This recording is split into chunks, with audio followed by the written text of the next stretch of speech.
Olá, pessoal, estamos de volta aí com mais uma entrevista e dessa vez com a dermatologista, a doutora Gabriela Tranquilini, que veio falar com a gente aqui um assunto muito sério, que precisa muito da nossa atenção e que às vezes a gente passa desapercebido. É sobre câncer de pele.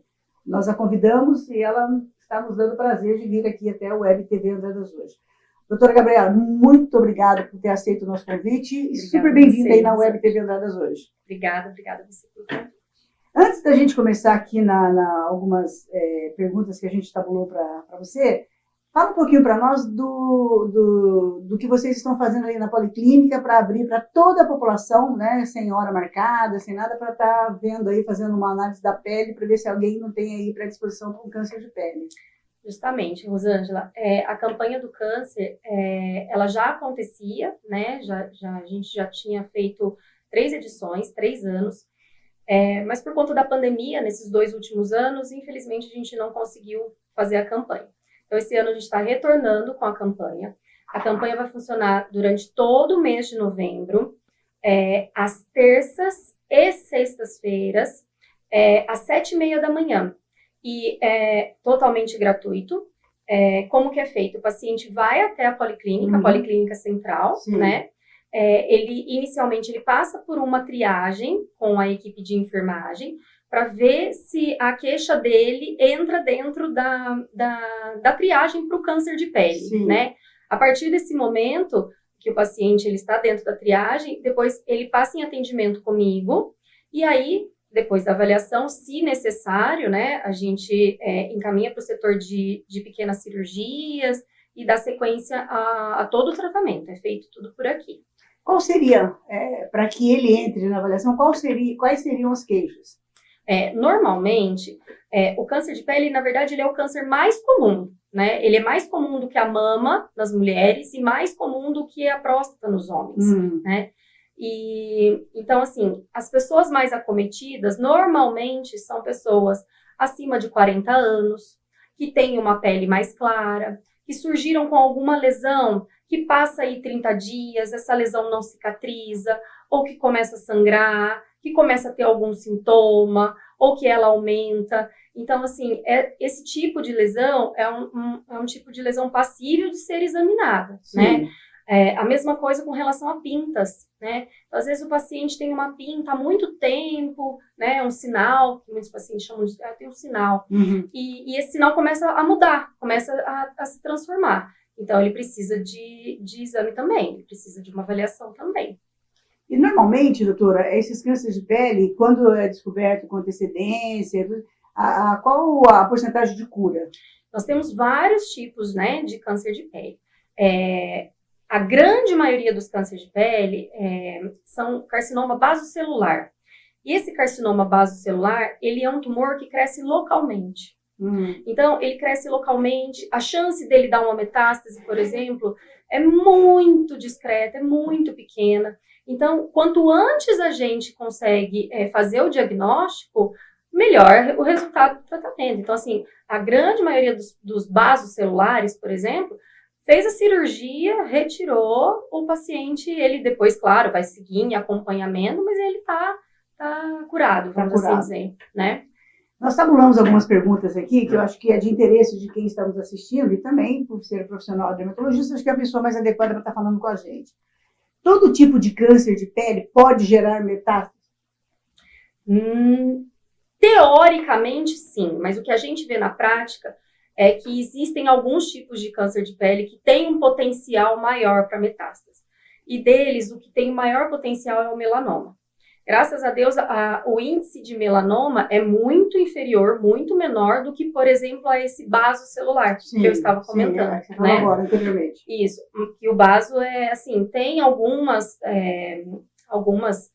lesões descritas de metástase, mas isso não é rotineiro, graças a Deus. Mas o melanoma, sim, ele é o principal câncer de pele que pode gerar metástase. Então, quanto antes é feito o diagnóstico, melhora os resultados, né? Melhora o prognóstico, que a gente chama. Com certeza. O paciente com câncer de pele sempre terá que fazer cirurgia? Olha, em alguns casos, a cirurgia, ela é a primeira opção, né? Então, a cirurgia, ela é a primeira opção para o tratamento do câncer de pele. né? A partir do momento que você retirando com uma margem que a gente fala, né? Essa peça, esse material vai ser analisado, né? Pelo patologista, e estando com margens livres, a gente segue aquele paciente, faz o acompanhamento daquele paciente, e a chance dele ter recidiva é muito pequena, né? Mas você me perguntou se ele tem sempre que fazer cirurgia. Fazer cirurgia. Em alguns casos, então assim, dependendo da idade do paciente, dependendo da localização do tumor, da extensão do tumor, a gente abre mão de outras opções de tratamentos. Então existe quimioterapia tópica, radioterapia, mas assim, elas não são primeira escolha. A primeira escolha é cirúrgica, é a que tem melhor resultado. Então a gente acaba optando por outras opções quando não é possível fazer a cirurgia. Quando ele já está num estado mais avançado, seria isso? Ou quando o paciente tem outras comorbidades em que você não consegue fazer a cirurgia.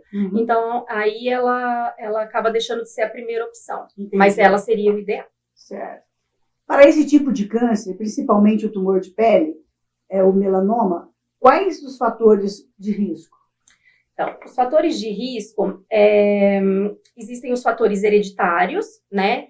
Então, assim, no caso do melanoma, pacientes que têm antecedente na família com melanoma são pacientes que têm que ficar mais atentos, né? Então, por exemplo, teve um tio, um pai, um irmão, alguém na família que teve melanoma, aquele paciente ele também precisa de um segmento. Não só o paciente que retirou o tumor, né? No caso dos outros tumores, como basocelular, espinocelular, o componente ambiental ele tem um fator muito importante. Não que o melanoma não tenha, também tem, muito importante. E assim, pacientes que têm a pele clara, a gente chama de fototipo, que é o tom de pele. Então, pacientes que têm pele clara, cabelo claro, olho claro, pacientes que nunca se bronzeiam, que sempre se queimam se ficar expostos ao sol, eles têm sim uma chance maior em desenvolver o câncer de pele ao longo da vida, né?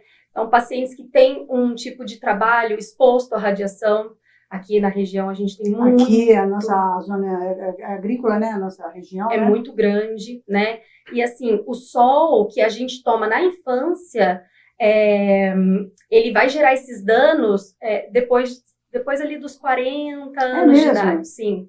Eu sempre falo para os pacientes que assim, a proteção solar na infância é uma responsabilidade dos pais.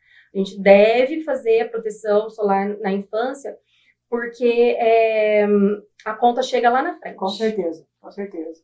Né? E a criança vai, quando adulto... Sim, e hoje, olha para você ver, a maioria dos adultos de hoje não teve esse tipo nem de informação e nem de acesso. Sim, como é hoje, né? Sim, o primeiro protetor solar que veio para o Brasil, ele veio em 1984. Então, assim, muita gente, né, já tinha exposição solar e assim, a gente sabe que agora não é fácil, né, tem um custo, sim, né, essa certeza. Proteção, mas antigamente era mais difícil ainda, né, mais restrito ainda. E a nossa área aqui, doutora, se eu não estiver enganada, mas é uma área de muitos italianos, né, de pessoas de pele bem propensa mesmo, né? Italianos, portugueses, né, muito pessoal descendente. E pessoas que trabalham na zona rural, né? Justamente. Tomar cuidado mesmo, né? E que a vida inteira teve essa exposição, né? Sim. Temos falado bastante de proteção e prevenção do câncer de pele, principalmente durante o verão. Com os altos índices de radiação solar, que aqui, aliás, nem o clima-tempo está acertando mais, é muito calor. Agora, o período que a gente está passando, o calor está acima do normal, né? Quais pessoas têm o maior risco para cada tipo de doença? Então, assim, esse risco ambiental, né, que eu estava comentando, no caso da pele clara, olho claro, cabelo claro, pacientes que se queimam facilmente, pacientes que tiveram histórico de queimadura solar na infância, principalmente com formação de bolha, tem uma chance muito maior em desenvolver câncer de pele, inclusive o melanoma, na idade adulta, né, na idade senil. Então, queimadura solar na infância é um fator de risco bem importante. Olha aí, os pais que estão nos assistindo, alguma criança que na infância, para os pais tomarem cuidado agora, porque as crianças hoje ficam literalmente expostas, né? Sim. E assim, existem outros métodos, não sei se você vai perguntar, né? Mas existem outros métodos de proteção também. Tem, eu vou te perguntar aqui. Então, a gente... Desculpa. Quando uma pinta pode indicar um câncer? Às vezes a pessoa tem uma pinta e a gente sempre fala, olha, vai ver isso daí, que isso daí Sim. pode não ser uma pinta, uma estética, né? Não deixa aí como estética, não é, deve ter alguma coisa. Quando que essa pinta aí é hora da pessoa procurar um dermatologista e ver se aquilo ali não é algo preocupante, né? As pintas, na verdade, elas são chamadas pra gente de nevos, tá? Então, pintas e nevos são sinônimos. Os nevos congênitos, que são os nevos que a gente nasce com, então assim, saiu da barriga da mamãe, até 30 dias aquela pintinha aparece. Dependendo do tamanho desse nevo, do tamanho dessa pinta, ele pode ter uma predisposição maior lá na frente em virar alguma coisa. Então, a gente sempre pede para crianças, né, que têm nevos congênitos, fazer o acompanhamento, para ver se essa pinta está crescendo conforme o crescimento do paciente e tudo mais, né? Agora, assim, quando suspeitar, então existe uma regrinha que se chama ABCDE. Eu acho essa regra bem importante o pessoal fixar, né? A seria a assimetria. Então, como que seria isso? Você tem uma pinta e vamos imaginar que eu vou dividir essa pinta em 4 pedaços. Se um pedaço não casar com o outro, então se ela for assimétrica, se ela não tiver um desenho simétrico, ela passa a ser uma pinta suspeita. É mesmo? Sim. Então, a letra A seria a assimetria. Então, é simétrica, um lado casa com o outro, fecha com o outro. Teoricamente, ela é benigna. Tudo que a gente vai falar aqui é muito relativo, né? Sim. Isso são regras gerais, né? Não que não possa uma pinta simétrica ser um câncer de pele, uma pinta assimétrica não ser, né? O B são os bordos. Então, quando a gente tem o bordo da lesão regular, sem reentrância, sem mudanças, ela sugere mais ser uma lesão benigna do que quando a gente tem bordos irregulares, com aqueles desenhos mais estranhos, mais bizarros, tá? A letra C, ela corresponde à cor. Então, quando a pinta ela tem mais do que 2 cores, então, por exemplo, castanho, às vezes uma pinta tem 2 cores, castanho claro e, em alguns lugares, castanho escuro. Se uma pinta tem castanho claro, castanho escuro, vermelho, marrom, azulado, roxo, branco, então, a partir de 3... Numa mesma pinta. A partir de 3 cores, ela, teoricamente, já passaria a ser suspeita também, tá? A letra D é o diâmetro. Então, teoricamente, pintas acima de 6 milímetros passariam a ser suspeita. Eu, particularmente, acho isso, assim, muito abstrato, vamos assim dizer, porque a gente diagnostica câncer de pele com 3 milímetros e existem muitas lesões de pele com 1, 2 centímetros que não são câncer de pele, né? Mas, assim, para mim, dessa regrinha do ABCDE, a mais importante é o E. O E significa evolução. Então, isso que o paciente conta, que o paciente chega pra gente falando, é muito importante. Olha, eu sempre tive essa pinta, mas, sei lá, de 2 meses pra cá, ela aumentou de tamanho. Isso é muito importante. Essas informações são muito importantíssimas para você. Muito mais do que o tamanho, a borda, a cor, o diâmetro, porque isso, quem vai acabar avaliando é a gente. Agora, essa evolução é o paciente que traz, é o paciente que conta.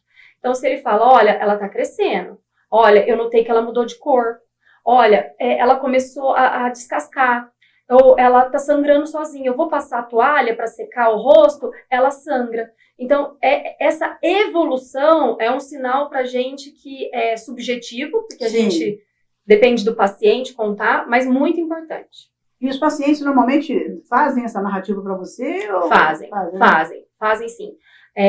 Alguns têm uma dificuldade maior, mas a grande maioria chega e fala, olha, eu já tinha isso daqui. Há quanto tempo? Já 2 anos, mas eu notei que ela tá sangrando. Ou, meu marido viu uma pinta nas minhas costas e falou que tá diferente. Então, São sinais que devem ficar Sim. alertas e levar a informação precisa de avaliação. Com certeza.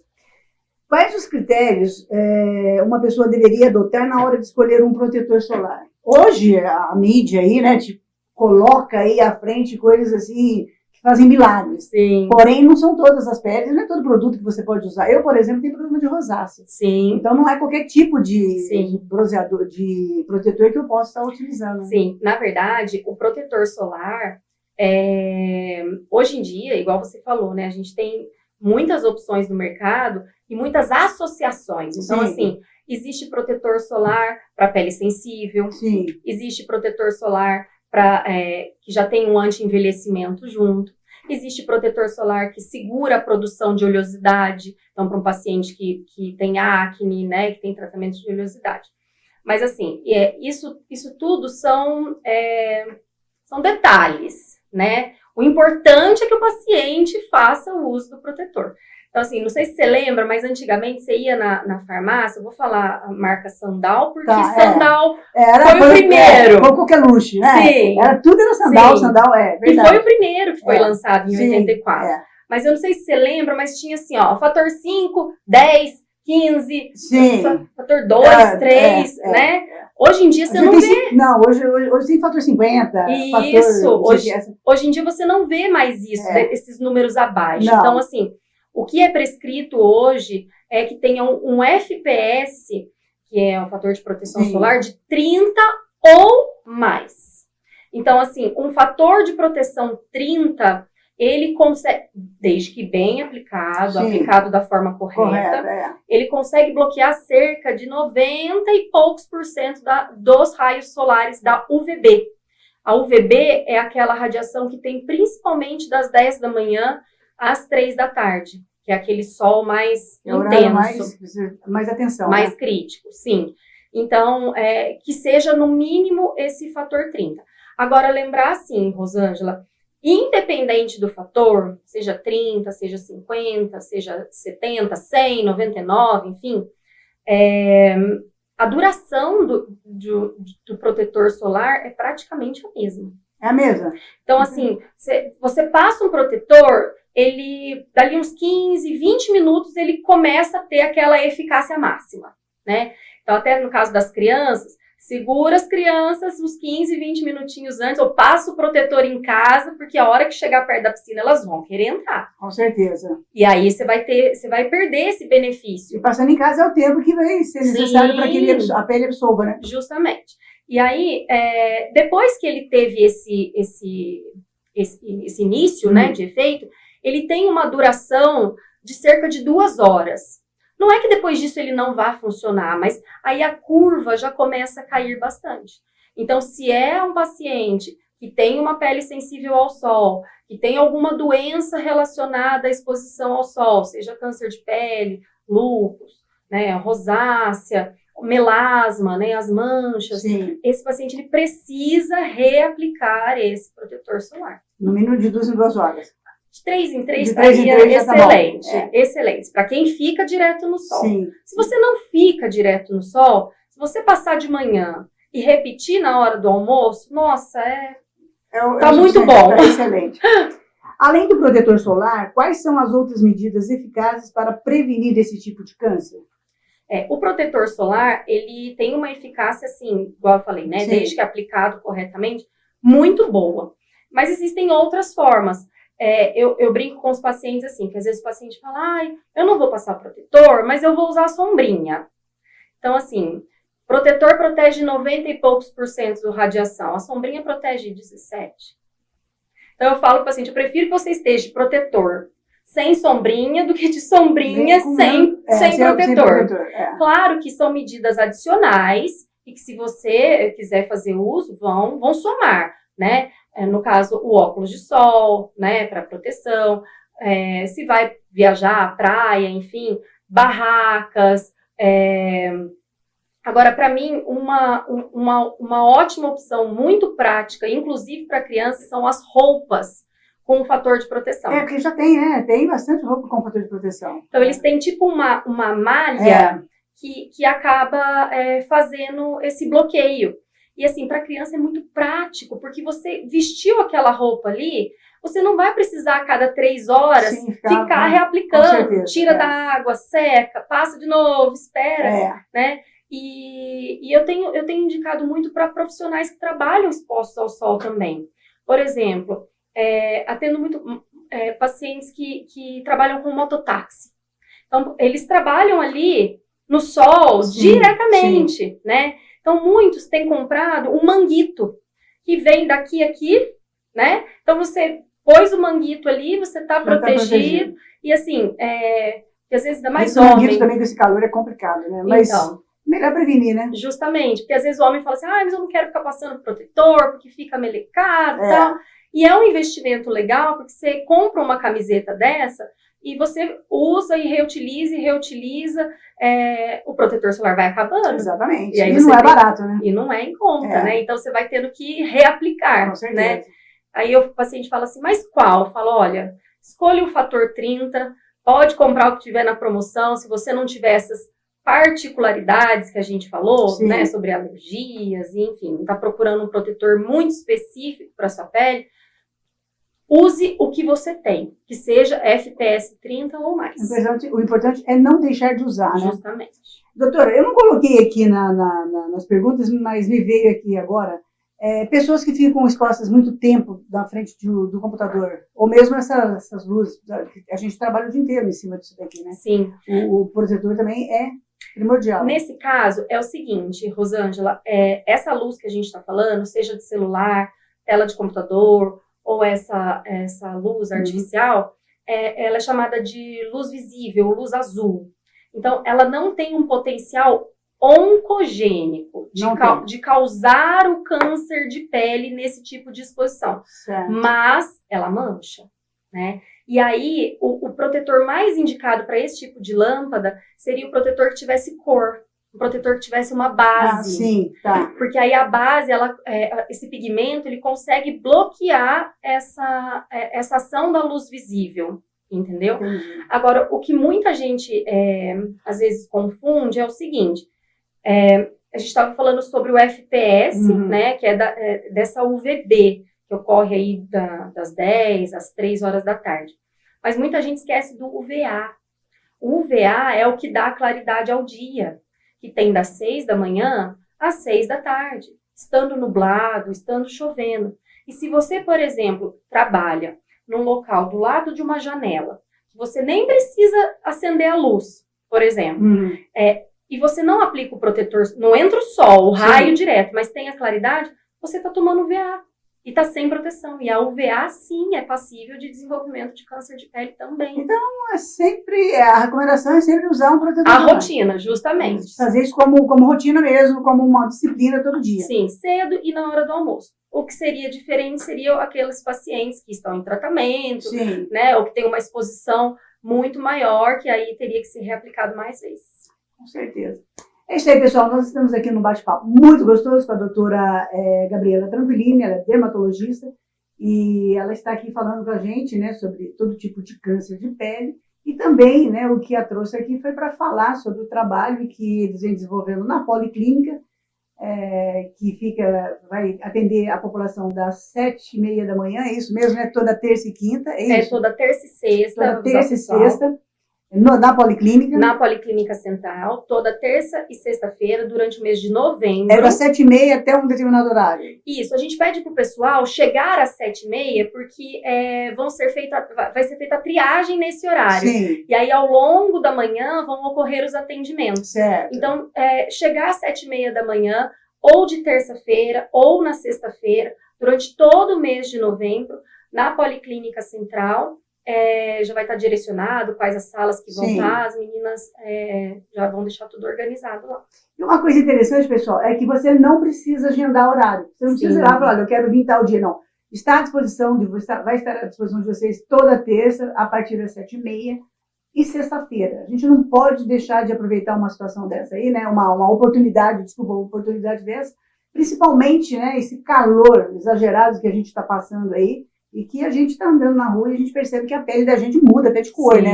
Com esse calor intenso, né? E Rosângela, só para frisar, no caso, os atendimentos serão feitos para lesões suspeitas de câncer de pele. Sim. Né? Outras queixas, né, como queda de cabelo, micose de unha, enfim, outras queixas, nesses dias não serão é bom a gente salientar que as pessoas não tiram, ao invés daqueles que realmente precisam, né? Sim, justamente. A gente está fazendo a campanha justamente porque faz 2 anos que a gente estava sem, né, realizar, e a gente precisa drenar e procurar, fazer uma busca ativa por esses pacientes. Com certeza. Bom, pessoal, eu vou trazer de novo a doutora Gabriela aqui, mas da outra vez ela vai vir, da próxima vez ela vai vir falar com a gente aqui sobre o lançamento do livro, que eu queria que você só desse um feedback para nós do seu livro, mas nós vamos falar dele na próxima entrevista. Não, tranquilo. Fala um pouquinho aí o que a levou a fazer o lançamento. Só dá uma pitadinha para depois o pessoal ficar aí inteirado para assistir a nossa entrevista. Sim, o livro ele vai falar um pouquinho sobre a questão entre as doenças de pele e a saúde mental, né? Então, que bacana. Como essa alteração emocional pode ser responsável, de alguma forma, pelo surgimento das lesões de pele. Beleza, para por aí. Gente, nós vamos marcar com a doutora Gabriela para vir falar agora sobre o lançamento do livro, né? A gente vai estar avisando vocês aí. Mais uma vez, doutora, a gente agradece aí a sua disponibilidade de vir falar com a gente sobre esse assunto tão importante, né? E eu queria que você terminasse aí deixando suas considerações finais sobre esse nosso bate-papo, deixar alguma mensagem para quem está nos assistindo. Obrigada mais uma vez pelo convite. Espaço sempre aberto. E gostaria, então, de avisar vocês novamente para aproveitarem nesse mês de novembro. A Prefeitura de Andradas estará fazendo essa campanha. É uma campanha gratuita. Então, se você conhece familiares, né, pais, avós, tios, irmãos, enfim, que apresentem alguma doença, alguma lesão na pele, que seja suspeita, que essa lesão tenha mudado, procure a Policlínica todas as terças e sextas-feiras do mês de novembro, a partir das 7h30 da manhã, para você fazer a sua avaliação e seu atendimento. Bom, pessoal, a gente não vai deixar um telefone da Policlínica aí, porque está muito claro que é toda terça e sexta, a partir das 7h30, e com certeza você chegando lá vai estar bem sinalizado onde você, com certeza, você deve procurar. Mais uma vez, a gente agradece à doutora Gabriela Tranquilini, e sempre, doutora, que tiver alguma novidade, a Web TV Andradas hoje, de portas abertas para ouvi-la aqui. Obrigada. Certinho? Excelente final de semana. Obrigada, igualmente. É isso aí, pessoal. Nós tivemos um bate-papo gostoso, é super interessante esse assunto. Se você está entrando agora, volta lá no início. Pode assistir mais tarde aí no nosso canal do YouTube, também no Facebook, né, onde estamos alocada a Web TV Andradas hoje.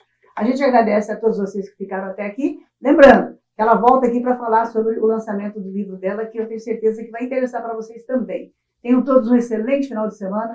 Vote com consciência e a gente se encontra semana que vem. Um abraço.